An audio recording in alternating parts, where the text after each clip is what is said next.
Bueno, este es el vivo, ¿no? Este es el vivo que pausamos para la foto, Sí, sí, sí. que nos encontramos a la gente que pasa caminando por la vereda. Y tenemos también un invitado especial, lo decíamos recién al comienzo. Tenemos al escritor, novelista de historia, a mí me gusta llamarlo un poco así, no sé cómo se llama aquí, ya le vamos a preguntar, y estamos hablando de Sergio Reyes. Buenos días, Sergio. Hola, buenos días, Mónica. Hola, Damián. Hola a todos los oyentes. Encantado de estar aquí con vosotros. Bueno, a ver, a mí me parecía importante que Sergio estuviera acá porque estamos hablando de una feria del libro de Murcia súper actual, en pleno año 2022, y lo traemos a Sergio con una mirada interesante sobre la Murcia histórica a través de sus novelas. Si no me equivoco, la última es Murcilla, y el Rey Lobo, y el pintor del Rey Lobo, ahí me corrige. Bueno, con un montón de matices, obviamente con una investigación previa súper concienzuda, pero también con un toque personal a la hora de imprimirle ese matiz de escritor. Sí, al final cada escritor tenemos nuestro estilo, nuestra voz, nuestra forma de hacer las cosas y obviamente si esta novela la hubiera escrito otro escritor, pues seguramente la habría contado de otra manera, ¿verdad?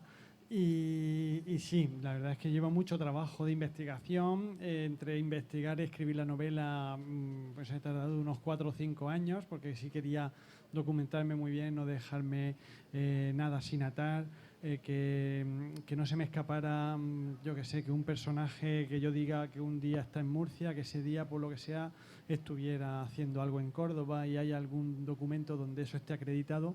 Entonces incluso he revisado muchas cosas que luego no las pongo en la novela porque no procede, pero sí las he tenido que investigar para evitar ese tipo de anacronismos o de fallos de racor o como queramos llamarlo, ¿verdad? Bien, bueno, hablando de Murcia, hablando de esa Murcia antigua, a mí me parece muy bonito incluso la imagen de llamarlo de la forma en que se llamaba antiguamente, Murcilla. Tiene musicalidad esa palabra. Seguramente vos nos vas a poder contar de dónde proviene.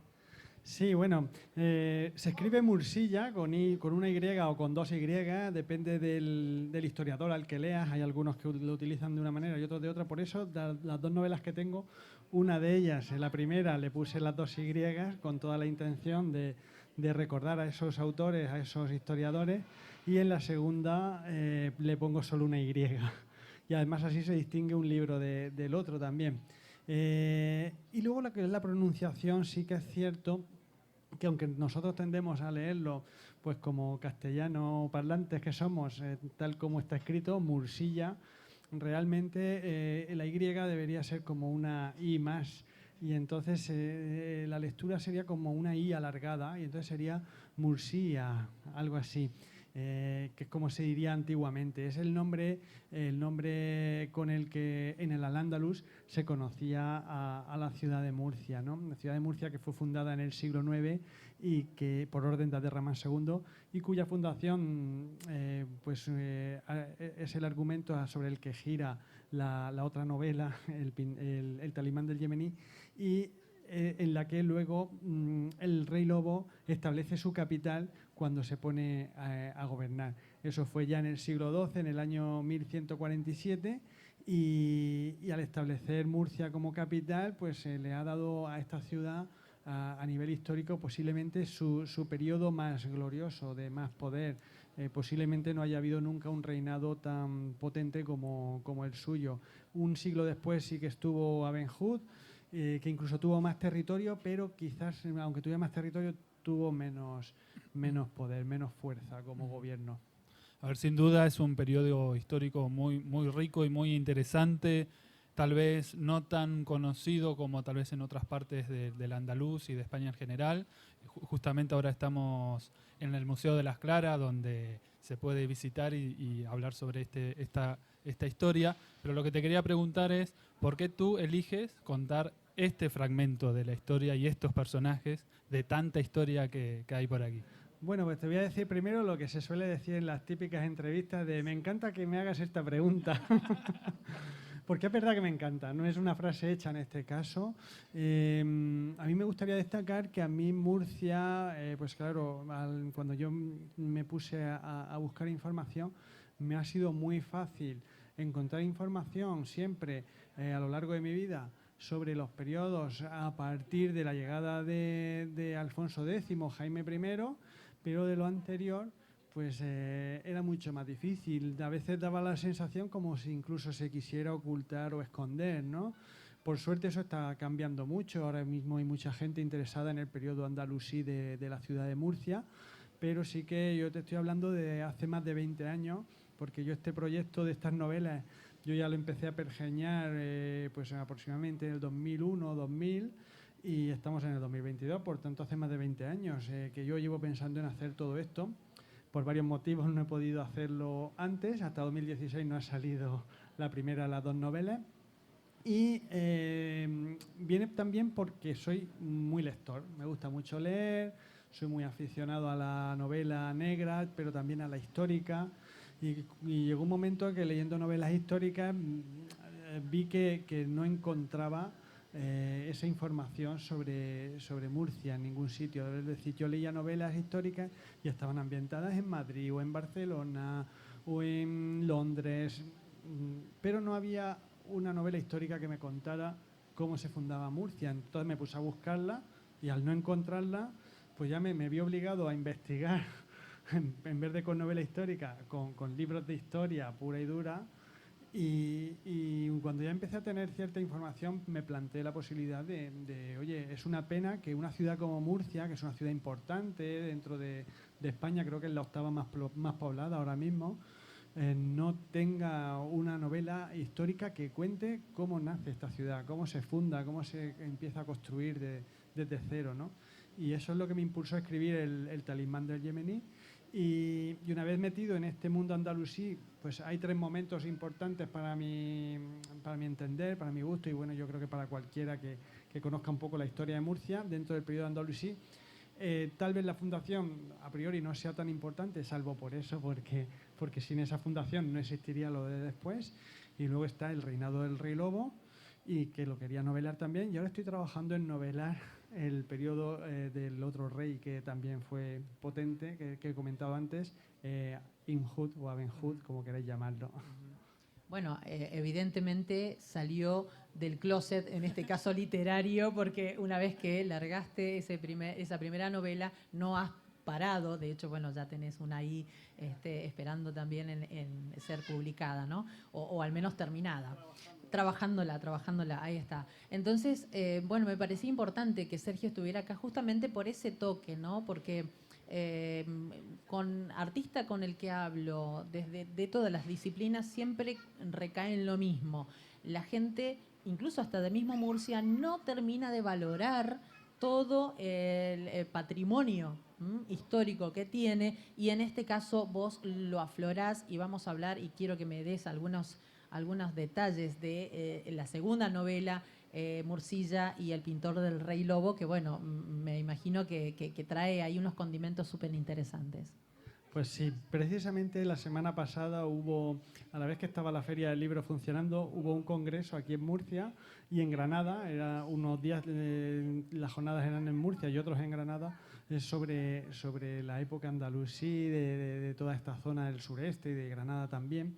Por eso estaba repartido en los 2 sitios. Y hablaba precisamente de eso, del arte islámico, entre otras cosas. Yo, de hecho, asistí a una de las conferencias que hablaba sobre la conexión entre Sicilia y concretamente Palermo, con algunas manifestaciones artísticas que se encuentran aquí en nuestra propia Murcia, en el Museo de las Claras, que tenemos aquí detrás en esta Feria del Libro, igual que está el Museo Arqueológico también.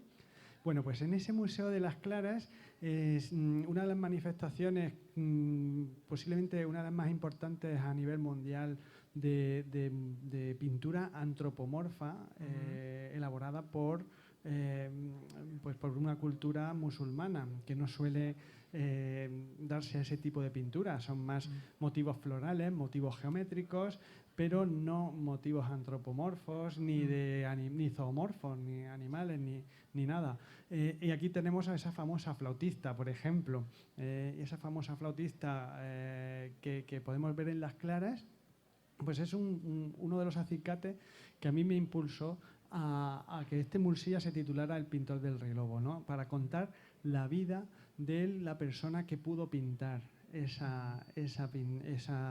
dibujo, ese retrato de esa flautista, pero que hay muchas más cosas. Se ve, si entras a ese museo, hay piezas en las que se adivina el rostro de un caballo, se adivina unos pies, ¿no? unos pies, un que turbante.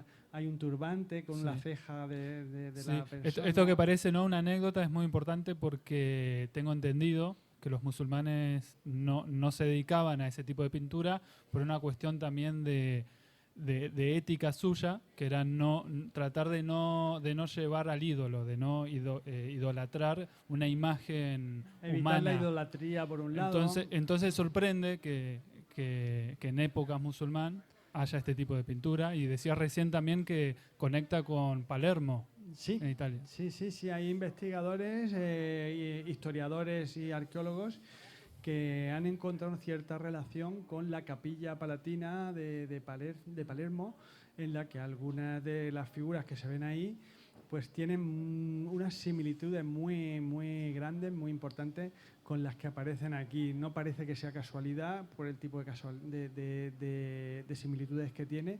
Por tanto, se cree que posiblemente algún maestro de allí pudiera venir aquí, o alguno de aquí ir allí a visitar. Y eso es un poco lo que recreo en mi novela, ¿no? Hay un momento en el que el protagonista pues va a Palermo, coincide con unas bodas de las que podréis saber más si leéis la novela.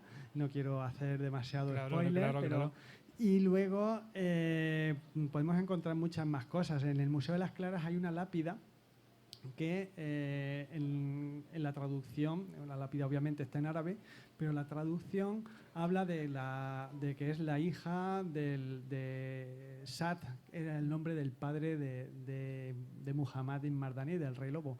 Por tanto, si era la hija de Sad, era la hermana del Rey Lobo, ¿no? Entonces se sabe que esa lápida con certeza era de una hermana del Rey Lobo. Bueno, pues yo hago coincidir pues esa muerte con un momento de la trama de mi novela, para de esa manera ilustrar la existencia de esa lápida. Me explico. Lo que quiero decir con ello es que cuando tú lees mi novela hay una serie de elementos que además, como pongo luego anotaciones de estas que con un numerito que los tienes al final del libro, luego puedes ir a verlo a un determinado museo. Sabes que esa cosa está ahí y lo has leído en la novela, y eso te va a llevar a decir, ahora quiero ir al Museo de las Claras y ver la flautista, el turbante con ceja, el hombre barbado, que se ve un trozo de barba de un hombre, y quiero ver también la lápida de la hermana del Rey Lobo. Es apasionante. Bueno, estamos acá con Sergio Reyes, él es escritor de novela histórica, Mursilla y El pintor del Rey Lobo, que es la última. Y a mí me gustaría, ya como para cerrar, que me des también tu mirada, obviamente, de la Feria de la Permanencia, que sé que también has estado toda la semana en la Feria del Libro del Murcia 2022. Y bueno, si hay alguien... Sí, decime. Sí, bueno... tengo aquí, estoy viendo ahora mismo, tengo enfrente a Rafael Hortal, también escritor, y él me inspiró con una de sus novelas, Historias de Lo, para uno de los elementos que aparecen en El pintor del Rey Lobo. Entonces quiero aprovechar que está aquí él para comentarlo. En la Aeroteca, que es un sex shop que hay en Murcia, en el centro de Murcia, hay unos restos arqueológicos y que además se pueden ver cuando entras allí, y hay un brocal de un pozo y en el cual hay esculpida una granada, entre otras cosas. Ese pozo se supone que pertenece a una casa, por tanto, y él en su novela hace que pertenezca al padre o a la familia de Abenarabi. ¿vale? Entonces yo eso lo respeté, como esa novela es previa a la mía, digo, bueno, voy a respetar esto, y como el protagonista de mi novela se hace amigo del padre de Abenarabi, Sí. pues al final hablo de todo ello en la novela, y aprovechando que está aquí Rafa lo quería comentar. Y lo que me preguntas sobre la feria, bueno, pues la feria es agotador, porque yo vengo aquí por la mañana también para ayudar un poco, si puede ser, a los voluntarios o en lo que haga falta. Y entonces estamos aquí desde antes de las 10 de la mañana todos los días y llegamos a casa pasadas las 10 de la noche y ya cuando pasan varios días acabas muy cansado, pero lo hacemos con mucho gusto y con mucha ilusión para que los libros puedan llegar a la calle. Palin es una asociación sin ánimo de lucro. Todo lo que recibe de las administraciones se invierte en la realización de la feria y estamos muy orgullosos de ello. Bueno, darte las gracias por haberte pasado por la mesa y obviamente el pie, que inmejorable llegada de Rafael Hortal Navarro. Bienvenido, Rafael, y te damos aquí ya la bienvenida, el saludo. Bueno, buenos días, gracias. Bueno, Sergio decía recién que se había inspirado también en uno de los personajes como para continuar, ¿no?, esta historia.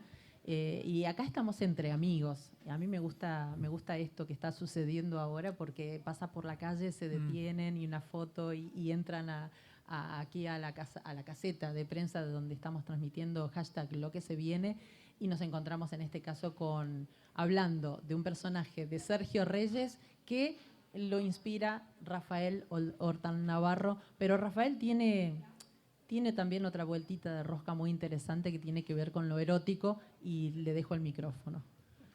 Bueno, en este caso, el último libro que he escrito, Navegando por las historias de Costa Calidad, es para todos los públicos, nunca mejor dicho, porque queremos que los críos pequeños naveguen a vela por el Mar Menor y para los ancianos. La serie anterior, erótica, pues resulta que en Murcia, cuando se hicieron las excavaciones de la Murcia musulmana, había 13 casas en el centro de la ciudad que seguramente eran casas de gente con poderío. Los arqueólogos cerraron 12 y dejaron una como una joya, ¿no? Entonces, esa que no se puede, que es un yacimiento arqueológico, era una casa de una familia pudiente. En esa casa hay un pozo y como Ibn Arabi, el murciano, nació en Murcia y se fue a Alejandría y vivió, a los 6 años se fue de aquí, pero no hay testimonio de dónde nació. Yo creo que nació allí, no haga mucho caso, pero yo creo. Entonces Sergio Reyes, con su gran novela, y me consta que ha estudiado mucho y se ha documentado mucho, cuando le pregunté, dice, pues no hay ningún documento que sepamos el sitio exacto donde nació. Entonces yo le dije, pues mira, yo creo que nació allí. O sea que han bautizado de alguna manera, que me parece perfecto. Bueno, sí. A ver, más allá del rigor histórico que corresponde, obviamente, como lo mencionaba Sergio, ¿no?, en el constatar y llevar años, ¿no?, en ese tema para justamente que no haya ninguna equivocación. Pero bueno, está también en el imaginario de la gente pensar por qué no haber nacido aquí, sí. ¿no? No, aparte estos trabajos no dejan de ser ficción, ¿no? Ustedes se permiten esa cuota y es eso, además de ficcionalizar la historia. En tu caso también sos de investigar o te permitís una mayor cuota de ficción. Pues yo tengo también otra línea, se puede decir, de escritor, que es de investigación documental histórica fiel a la verdad. Por ejemplo, yo he escrito la historia de las bombas de Palomares. Que todavía que se acerca más a un trabajo de historiador. Sí, no soy historiador, pero yo he trabajado, bueno, los trabajos no tienen importancia en este caso. He trabajado en Televisión Española 40 años, pero de realizador, no periodista. Pero conozco la historia, por ejemplo, de las bombas que cayeron en Palomares hace 55 años y todavía está ahí el plutonio. Entonces, lo he investigado y he escrito una revista científica, o sea, eso es un hecho constatado y tal. Luego, eso me llevó a investigar, cuando uno investiga le salen cosas nuevas. O sea, me llevó a sacar la bomba Islero. El proyecto Islero es una bomba que hizo Franco. No la terminó del todo, pero tenía todos los ingredientes para hacerla. Está documentado y lo he publicado. Entonces, esas cosas tan reales no puedo permitirme el lujo de la ficción. En las novelas sí. Pero siempre cojo un gancho real. Por ejemplo, el gancho de esta novela erótica es un libro del siglo XVI, un manuscrito de los hermanos Carracci, donde hay láminas, vamos a decir, como el Kama Sutra europeo, y que estuvo prohibido por el Vaticano. Ese libro existió y todavía existe alguno, y entonces, a raíz de un hecho real, pues la trama es que empiezan en Francia y terminan aquí en Murcia buscando el libro. Bueno, fíjate vos qué recorridos, ¿no? A mí me encanta que se haya acercado Rafael aquí a la mesa. No, le iba a avisar, pero hemos estado, la verdad, que a full esta mañana, porque sabía que se iba a personar seguramente por aquí, porque tiene ese espíritu de aventura. De hecho, bueno, este verano estuvo arriba de una embarcación, que vos me vas a decir bien el nombre, y justamente que es desde ahí, de donde surge su último trabajo, que es este recorrido por la costa del Mediterráneo, arriba de qué embarcación. Pues es una goleta que tiene 20 metros de eslora, que es clásica porque la construyeron en 1935, se llama Saint Christopher, y el armador se llama Antonio Lorente. Entonces con él y con su pareja, María Mellado, que también tiene un gran barco. Mira, te voy a dar una primicia. María Mellado acaba de adquirir un barco americano de 1911, que de 20 metros de eslora también, que va a ser el barco más grande que surca a las aguas del Mar Menor. Puede entrar y salir del Mar Menor porque, a pesar de ser tan grande, la orza es abatible. Puede pasar por el canal del Estacio. Y cuando lo veas navegar, bueno, desde cualquier punto del Mar Menor se nos van a ir los ojos allí. Bueno, pues yo he estado navegando en la goleta por toda la costa cálida, tanto por el Mediterráneo como el perímetro del Mar Menor, y he estado bajando a tierra para hacer reportajes y escribir historias. Todas esas historias las he plasmado en un libro. Bueno, esas historias que imagínate, yo el otro día hablaba con él porque él tiene una frase que no es de él, pero la rescató. Estas historias, que parte de esas historias no son verdaderas, pero que forman parte de lo que hablábamos recién con Sergio, ¿no? De ese imaginario que enriquece la lectura y que obviamente lo ha hecho muy bien como recurso, lo ha utilizado Rafael. Sí, bueno, vamos a decir que el 90% son reales, son de verdad, son personajes reales. Lo que pasa es que dentro siempre te encuentras con leyendas. Entonces hay una leyenda muy famosa en el Mar Menor, que es la rusa de la isla del Barón. Y yo he contado la leyenda, he contado las versiones de la leyenda, que según quien la cuente puede ser de una forma u otra, y luego he dicho la verdad. La verdad es que el barón de Benifayó, que tenía la isla del Barón en el Mar Menor, no coincidió en tiempo con la princesa rusa. Por lo tanto, no podían ser amantes y no podía asesinarla. Pero bueno, las leyendas están ahí y la tradición oral pues va deformando la historia. Bueno, a mí me gustaría que nos contaras así rápidamente cuáles fueron justamente esos puertos en los que vos pudiste rescatar esas historias que nos encontramos en Historias de la Costa Cálida, este último trabajo tuyo. Pues mira, embarcamos en Santiago de la Ribera, donde está el embarcadero de la asociación Círculo Bélico, que trata de recuperar la vela, la navegación a vela en el Mar Menor. Montamos a bordo de la goleta Saint Christopher, pasamos el canal del Estarcio, nos fuimos a Isla Grosa. En Isla Grosa cuento una historia real, pero auténtica, real, que es del padre del dueño del barco, que también se llama Antonio Lorente, que fue cabo de la Armada Española durante 27 años allí. Ese fue su destino, pero su historia allí es de película. Pero es que él empezó con 9 años, que se alistó en la Marina, se fue al Ferrol, estuvo en el barco, en el Galatea, un buque de suboficiales, después estuvo en el Juan Sebastián Elcano, se ha recorrido el mundo, ha estado en Argentina, estuvo en Argentina, en 2 tiempos que Argentina a los españoles no nos querían ver mucho, porque era una época franquista y los argentinos pensaban que todos los españoles éramos franquistas.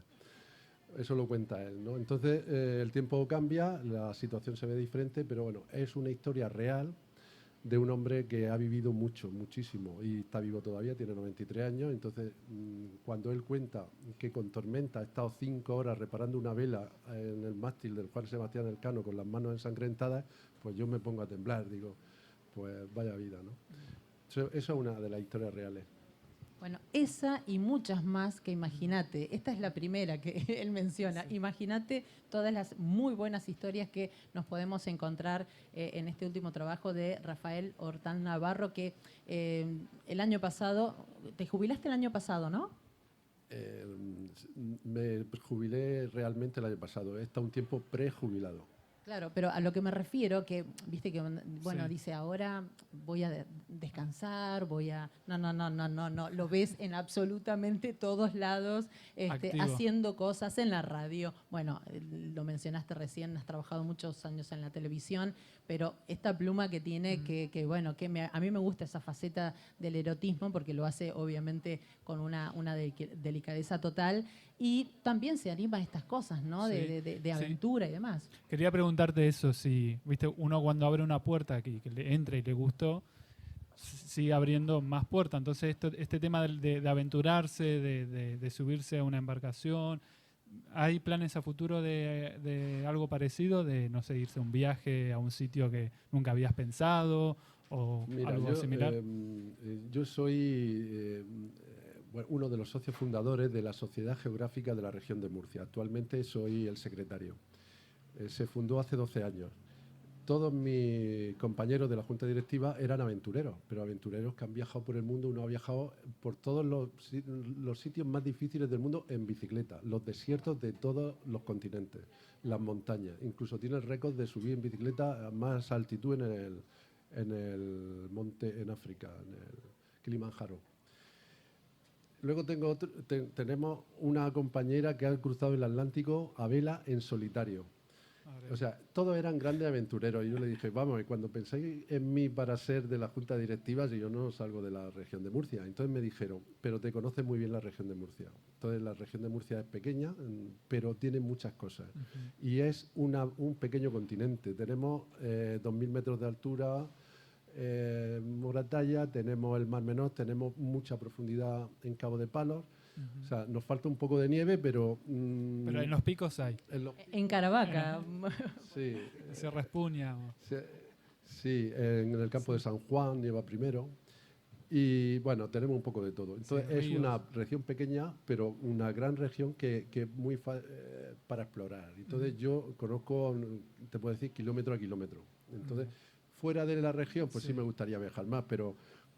para eso nos dan las conferencias. Claro, el otro día nos dieron una conferencia de subir al Himalaya, de un grupo de viaje que se va al Himalaya ahora, el día 20. Pero, bueno, que yo me quedo en el ordenador. Okay. Bueno, seguramente, claro, pero seguramente, y como él es de inquieto, lo vamos a tener seguramente en algún otro trabajo que nos va a sorprender, porque cada tanto aparece, incluso... Les decimos a la gente también que muchas de sus publicaciones las tiene en el diario La Opinión, ¿no? ¿O ya no? Sí, perdona. Es que creía que iba a decir Palín. Es que resulta que he publicado en el diario La Opinión este verano, pero ahora los libros los tengo en Palín, porque yo soy socio de esta agrupación de escritores y artistas. Sí. Bueno, entonces, nada, darte las gracias por haberte acercado a la mesa. Hemos estado toda la mañana ya aquí en la feria. Nos está faltando un invitado más que ahí lo tenemos esperando, a Javier del Muro. Y bueno, nada, un agradecimiento enorme. Obviamente, publico mi saludo también a María José Carceles, que es su mujer, fotógrafa, tal para cual. Yo no les puedo explicar lo que son los dos. Sí, y él... Ya que han mencionado a mi mujer, que es periodista, el día 17 tiene una conferencia muy interesante en Cieza, porque va a hablar de mujeres escritoras de la región de Murcia, las que son conocidas y las que no fueron conocidas. Entonces están todas invitadas, porque esto es #LoQueSeViene, así que seguramente va a salir a difusión. Gracias, Rafa. Gracias a ti, vosotros.